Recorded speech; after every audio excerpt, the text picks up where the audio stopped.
La PSDSB, c'est une association qui regroupe les producteurs et les industriels. Leur intérêt d'adhérer à cette association, ça leur permet de développer des affaires ensemble.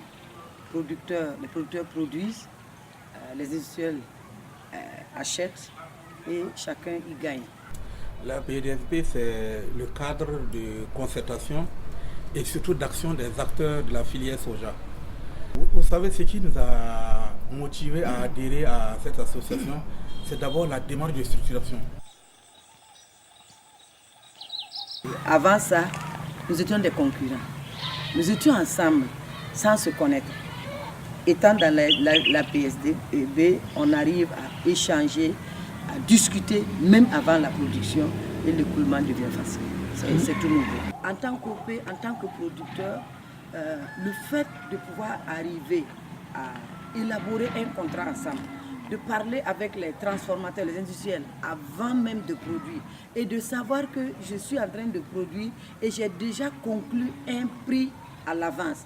Et sur cette base, je peux aussi accéder au crédit. Donc tout ça, c'est des avantages que même pour le long terme, les deux, que ce soit les industriels, que ce soit nous les producteurs, on doit consolider, on doit continuer.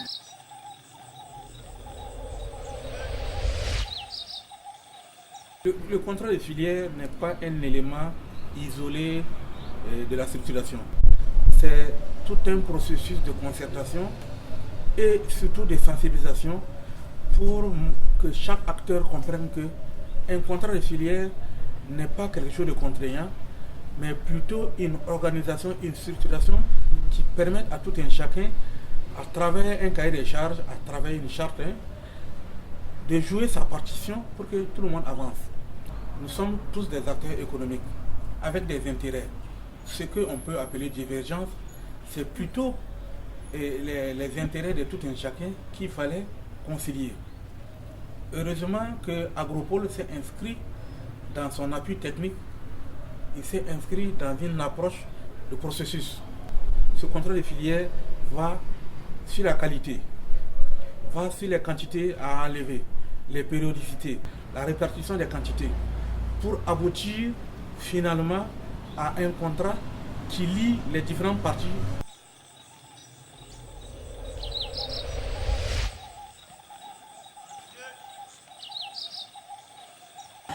Chaque producteur, chaque OP a donné un certain nombre de tonnages à livrer sur un certain nombre de mois, c'est-à-dire à partir de la récolte, de novembre jusqu'en fin mai.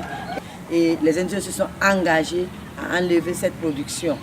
Mais je me dis que comme c'est la toute première expérience et le contrat nous oblige à tenir nos engagements, que ce soit au niveau des producteurs, que ce soit au niveau des transformateurs, chacun va faire un grand effort pour respecter les clauses du contrat.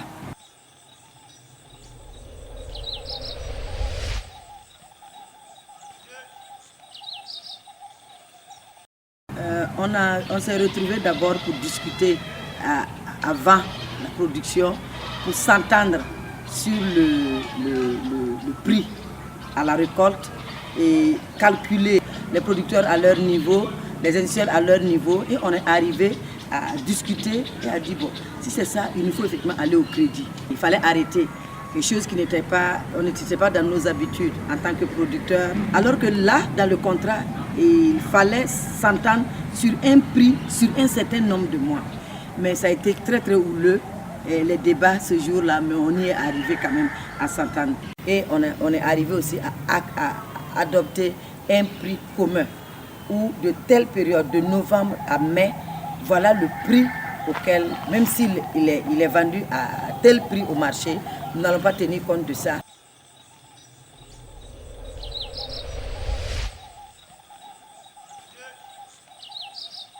Le schéma de financement veut que l'organisation paysanne se voit collecter la graine par le transformateur et le paiement est fait directement de la banque à l'organisation paysanne. Si bien que le montant du financement fait l'objet d'un prêt, certes contracté par le transformateur, mais ils ne reçoivent pas le financement directement. Le financement est viré auprès de l'organisation paysanne après enlèvement de la graine. Vous voyez, c'est une modalité de financement qui nous convient parce que ça évite des manipulations financières.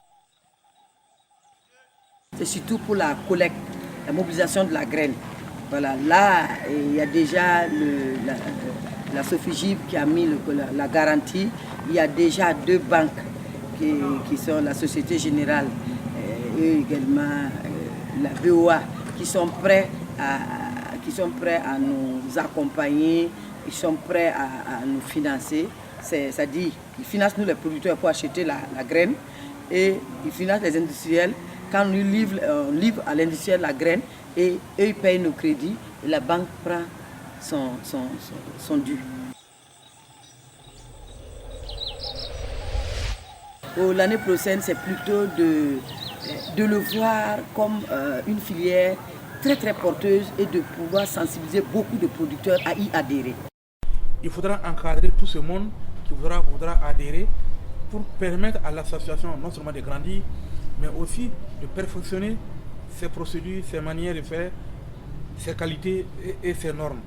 Et la campagne prochaine devra être mise sous ce sceau, le sceau de l'amélioration des procédures et de la qualité de la graine. On y croit.